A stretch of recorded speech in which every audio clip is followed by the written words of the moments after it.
नमस्कार दोस्तों, मैं मनीष यादव यूट्यूब चैनल पर आपका स्वागत करता हूं। जो आज का टॉपिक होगा वो होगा हमारा दोस्तों इतिहास को बांटने से संबंधित, यानी इतिहास को किस तरह बांटा जाता है। तो यहाँ पर हम चर्चा करते हैं इतिहास को किस तरह बांटा जाएगा।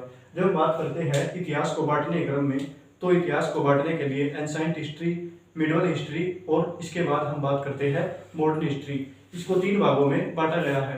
तो हम कह सकते हैं कि जो प्राचीन भारत है और जो मध्यकालीन भारत है और जो नवीन भारत है, इसको बांटने के लिए कोई फिक्स पैटर्न नहीं था। ये हुआ क्या, जैसे जैसे हम एक काल में जाते हैं और दूसरे काल में जाते हैं, तो यहाँ पर जो चेंज है, जैसे हम बात करें, जैसे हमारा कोई पिता और उसके पिताजी और जैसे हम 3 जनरेशन हैं, तो यहाँ पर इतिहासकारों ने देखा कि जो ज़्यादा से ज़्यादा परिवर्तन जिस काल में हुए उसको जाकर दूसरा पीरियड दे दिया गया। जैसे मैं बात करूं मेरे दादाजी और उसके बाद मेरे पिताजी और उसके बाद मैं, जब हम बात करते हैं यहाँ पर जो हमारे दादाजी है वहाँ पर टाइम कुछ और था, और उसके बाद जो दूसरी जनरेशन आई यानी मेरे पिताजी, उसके टाइम जनरेशन कुछ और था, उस टाइम में कुछ और होता था, और जो मेरे टाइम है इस टाइम में कुछ और होता था।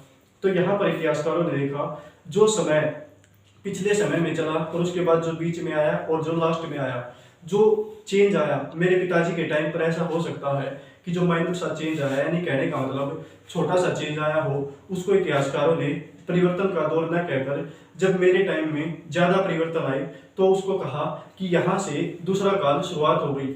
ऐसा कोई फिक्स पैटर्न नहीं है कि इस आधार पर इतिहास को अलग भाग में बांटा गया हो।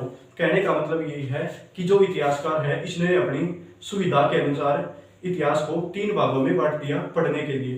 तो यहाँ पर अब हम बात करते हैं जो इतिहास है उसको किस तरह बांटा गया। तो यहाँ पर हमें देखना है कि जो हिस्ट्री है इसका अर्थ होता है हिस्ट्री, ऐसा ही हुआ होगा। लेकिन यहाँ पर हम बात करते हैं ऐसा ही हुआ होगा, तो इसको किस तरह से तथ्य साबित किया जाए। तो यहाँ पर इसको इस तरह साबित किया जाएगा कि ऐसा ही हुआ होगा। तो इसमें हम कह सकते हैं कि जो इतिहास में चीजें दर्ज है और इतिहास में दर्ज चीजें हैं वो किस तरह होगी, चाहे तो प्राचीन टाइम में उसका कोई इमारत मिली हो या फिर शिलालेखों में उसका कहीं जिक्र हुआ हो, और इसके साथ साथ जब हम देखते हैं तो जैसे कोई प्राचीन बुक है उसमें इतिहास का वर्णन हुआ हो, और उसके साथ साथ हम कह सकते हैं कि जो प्राचीन समय में पुराने जो यात्री आए थे उनकी बुकों में उसका वृत्तांत कहा गया हो, तो हिस्ट्री के अंतर्गत रिकॉर्ड होगा। तो यहाँ पर हम कह सकते हैं जैसे कोई व्यक्ति अगर कहे खुद होकर, सर हमारा जो है हमारे दादाजी है और जो हमारे नाना जी है इनका इसमें जिक्र क्यों नहीं है, तो इसके हम इस आधार पर कह सकते हैं कि जो उनके जो दादाजी है और उसका जो नाना जी है या फिर उसके कोई और रिलेशन में है, सगे संबंधी है, उसमें हम इस तरह इतिहास के बारे में नहीं बता सकते, क्योंकि उसका जो वर्णन है वो किसी बुक में या फिर उसके नाम पर कोई स्मारक नहीं बना या फिर उससे संबंधित कोई शिलालेख नहीं मिले, और हम कह सकते हैं किसी जो यात्री है उसने उसका वर्णन नहीं किया। कहने का मतलब यही है कि जो इतिहास में कहीं ना कहीं दर्ज हो, या फिर वो किताबें हो सकती है, धार्मिक किताबें हो सकती है, उनके नाम से बनी मूर्ति हो सकती है, और जो एडिक्ट्स या फिर रॉक्स या फिर शिलालेख उनमें उनका वर्णन हो। तो यहाँ पर हम देखते हैं जो इतिहास है उसको 3 भागों में बांटा गया है। तो यहाँ पर जब हम बात करते हैं इतिहास की, तो एक भाग तो रहेगा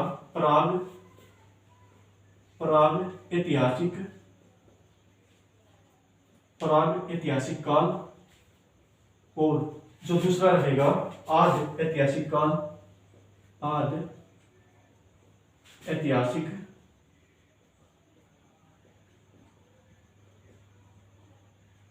ऐतिहासिक काल,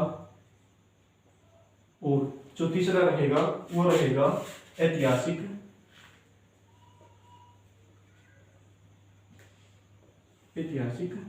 काल। तो यहाँ पर हम देखते हैं इनको किस तरह बांटा गया। तो यहाँ पर जब हम बात करते हैं प्राग ऐतिहासिक काल, तो यहाँ पर हमें देखना है प्री हिस्ट्री,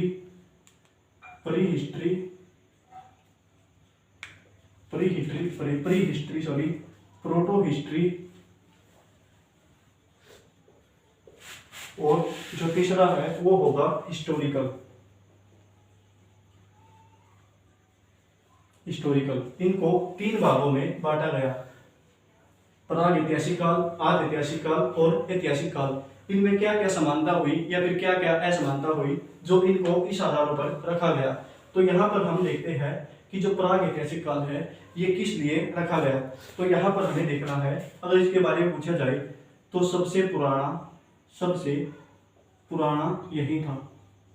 सबसे पुराना पूछा जाए तो प्राग ऐतिहासिक काल के अंतर्गत रहेगा।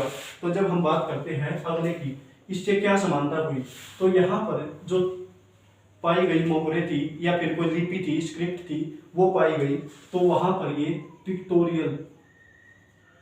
पिक्टोरियल और यहाँ पर जो लिपियां तो मिली लेकिन जो पढ़ी है वे नहीं जा सकती। यानी कहने का मतलब यहाँ पर जो पिक्टोरियल थी लेकिन वो यहाँ पर पढ़ी नहीं गई।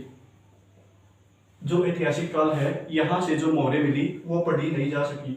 उसके बाद जब हम बात करते हैं यहाँ पर प्रोटो हिस्ट्री, यानी यहाँ पर प्रोटो शब्द का अर्थ होता है कि जैसे कोई प्रोटो स्टार हो जाए, यानी तारे के जैसा, यानी हिस्ट्री के जैसा, proto star, proto history sorry. तो यहाँ पर इतिहास के जैसा, मतलब लगभग इतिहास के जैसा ही है। तो यहाँ पर क्या हुआ, लिखित तो मिली, जो मोहरें थी वो लिखित रूप में तो मिली लेकिन यहाँ पर वो पढ़ी नहीं जा सकी। और यहाँ पर क्या लिखा गया कि जो मोहरें मिली वो लिखित में भी मिली, वो लिखित में भी मिली गई और वो पढ़ी भी गई। तो यहाँ पर इसके द्वारा हम पहचान सकते हैं कि जो प्राग ऐतिहासिक काल है उसमें ये सबसे पुराना टाइम है। और यहाँ पर पिक्टोरियल यानी भावात्मक, अगर हम बात करें वर्तमान में इमोजी टाइप, अगर हम मैसेज करते हैं तो साइड में एक स्क्रीन में दिखता है इमोजी टाइप, उसमें हम भावात्मक यानी समझ सकते हैं कि अगले की फीलिंग क्या है, लेकिन हम प्रॉपर रूप से नहीं बता सकते कि ये इसके लिए सही होगा। अगर हम बात करें आज के टाइम की, तो यहाँ पर जो इस टाइम को मैं अपने अकॉर्डिंग देता हूँ इमोजी टाइप, जो आज के टाइम फोन में होता है। और इसको बात करते हैं हम, लिखित में तो मिली लेकिन पढ़ी नहीं जा सकी, और यहाँ पर लिखित में भी मिली और ये पढ़ी भी गई, ये इसके अकॉर्डिंग आता है। और आगे चलकर इतिहास में इसको भी 3 भागों में बांट दिया गया। इसको 3 भागों में बांटा गया। वे जो आधार थे वो क्या थे, इतिहास को 3 भागों में बांटा गया। एक तो लिपि के आधार पर और एक था हथियारों के आधार पर, हथियार या फिर औजारों के आधार पर। तो यहाँ पर हुआ क्या, ये आगे 3 भागों में बटा। तो यहाँ पर ये चल के आगे 3 भागों में बटा। जब हम बात करते हैं यहाँ पर प्राग ऐतिहासिक काल की, तो यहाँ पर इसके फादर थे prime rose, father of prehistory कौन रहेगा, तो प्राइम रोज रहेंगे। इसके बाद ये रहा यहाँ तक का काल। और जो ऐतिहासिक काल है इसमें हम जनरली लेते हैं सिंधु सभ्यता या फिर सिंधु घाटी की सभ्यता है, ये रहेगी हमारी आज ऐतिहासिक काल के अंतर्गत। इसके बाद जब हम बात करते हैं आगे इसका डिवीजन, तो यहाँ पर हमें देखना है प्राग ऐतिहासिक काल का डिवीजन कौन सा और किस तरह किया गया। तो यहाँ पर देखना है कि जो प्राग ऐतिहासिक काल है इसको आगे चलकर 3 भागों में बांटा गया है। हम देखते हैं कौन से इसके 3 डिवीजन रहेंगे। तो यहाँ पर हमें देखना है प्राग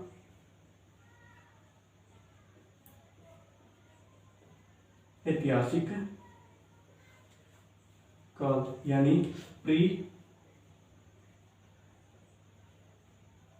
हिस्ट्री, प्राग ऐतिहासिक काल। आगे चलकर ये 3 भागों में बांटा गया। तो यहाँ पर पुरा पाषाण काल,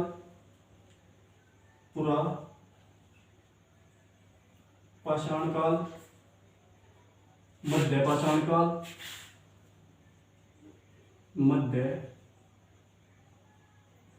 पाषाण काल, और ये है नव पाषाण काल। आगे चलकर प्राग ऐतिहासिक काल है, ये 3 भागों में बांटा गया, पुरा पाषाण काल, मध्य पाषाण काल और नव पाषाण काल। जब हम बात करते हैं पुरा पाषाण काल की, तो इसको बोला जाता है पैलियोथिक एज, ये होगा मेसोलिथिक एज, और ये होगा लेथिक एज। आगे चलकर इनके अलग अलग फादर हुए, यानी इसको खोजने वाले अलग अलग व्यक्ति हुए। तो यहाँ पर जब हम देखना है जो पुरापाषाण काल है इसकी खोज रॉबर्ट ब्रूस हुक के द्वारा की गई। और उसके बाद जब हम बात करते हैं यहाँ पर मीजोलिथिक काल की, तो यहाँ पर इसकी खोज की गई थी कार्ली के द्वारा। और जो इसकी खोज है वो की गई थी ली मेसर्स के द्वारा। ली मेसर्स के द्वारा इसकी खोज की गई। अगर हम बात करें इसके टाइम पीरियड की, तो यहाँ पर हमें देखना है टाइम पीरियड में 1863, 1867 और 1860 में इसकी खोज की गई। हुआ क्या, जो पुरापाषाण काल है इसको एक अन्य नाम से और जाना जाता है चालकोलिथिक एज। ये इनके हथियारों के आधार पर बांटा गया। जैसे जैसे कोई पुराना टाइम था उस टाइम पर हुआ क्या कि जो औजार थे वो पत्थर के बनते थे। उसके बाद जब नया समय आया तो हथियारों को नुकीले टाइप का बनाया गया। तो यहाँ पर हम देखते हैं कि जो पशु है उनको मारने के लिए पहले हम बात करें कि जो पत्थर के मोटे हथियार, यानी पत्थर को ऐसे फेंक के मार दिया जाए, तो उसको पशुओं को मारने के लिए इस तरह के औजारों का प्रयोग किया जाता था। लेकिन उसके बाद जब हम बात करते हैं तो यहाँ पर जैसे भाले के टाइप का नुकीले हथियार बनाए गए ताकि जो पशु है उनको जल्दी से जल्दी मारा जा सके। इसके बाद हथियारों के आधार पर इनको अलग अलग भागों में बांटा जाता है। तो यहाँ पर जब हम बात करते हैं जो पुरापाषाण काल है इसको अनंत काल से लेकर, यानी बात करूं हम तो 20 लाख से लेकर